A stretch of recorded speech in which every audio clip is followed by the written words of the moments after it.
విశాఖలో ఈనాడు ఈతరం Dhanik Bharat champion sports league cricket పోటీలు సందడిగా ప్రారంభమయ్యాయి. ఆంధ్ర వైద్య కళాశాల మైదానంలో ఈ పోటీలను వీఎంఆర్డీఏ కమిషనర్ తేజ్ భరత్ ప్రారంభించారు. ప్రారంభ కార్యక్రమానికి సీఎంఆర్ సంస్థల అధినేత మావూరి వెంకటరమణ, ధనిక్ భారత్ నుంచి మస్తాన్ రావు, జీజీయూ ప్రతినిధి రాఘవేంద్ర, తిరుమల ఎడ్యుకేషన్ సొసైటీ ప్రతినిధి సత్యనారాయణ హాజరయ్యారు. 2 వారాల పాటు ఈ జిల్లా స్థాయి క్రికెట్ లీగ్ పోటీలు నాకౌట్ పద్ధతిలో జరుగుతాయి. ఒక మంచి కార్యక్రమం ఈ రోజు ప్రారంభమవుతుంది. గత 15 ఇయర్స్ గా జరుగుతున్నటువంటి టోర్నమెంట్ లో ఈ సంవత్సరం మళ్ళీ స్టార్ట్ అవుతుంది. ఈరోజు డిస్ట్రిక్ట్ లెవెల్ కాంపిటీషన్స్ ఈరోజు స్టార్ట్ అవుతున్నాయి. మొత్తం రాష్ట్రంలో 150+ టీమ్స్ ఈ టోర్నమెంట్ లో పాల్గొంటున్నారు. సో చాలా మంచి అవకాశం. ఎవరికైతే క్రికెట్ పట్ల పూర్తిగా కాన్ఫిడెన్స్, అలాగే ప్రేమ, డెడికేషన్ ఉంటుందో వాళ్ళ యొక్క నైపుణ్యతని చూపించడానికి ఇది ఒక చక్కటి వేదిక.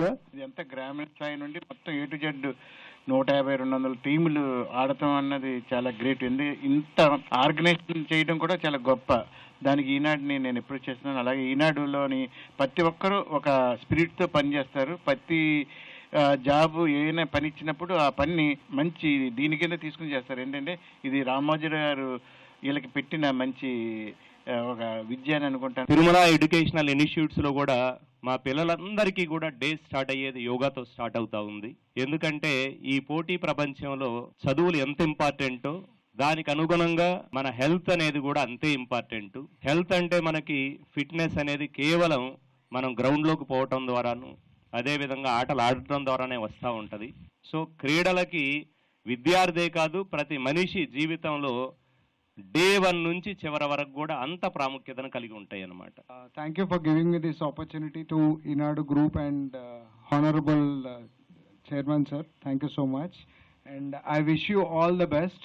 Thank you very much. గ్రామీణ ప్రాంతాల్లో ఉండే క్రీడాకారులు వెలికి తీయటంలో కూడా సహాయపడుతుందని నేను నమ్ముతున్నాను.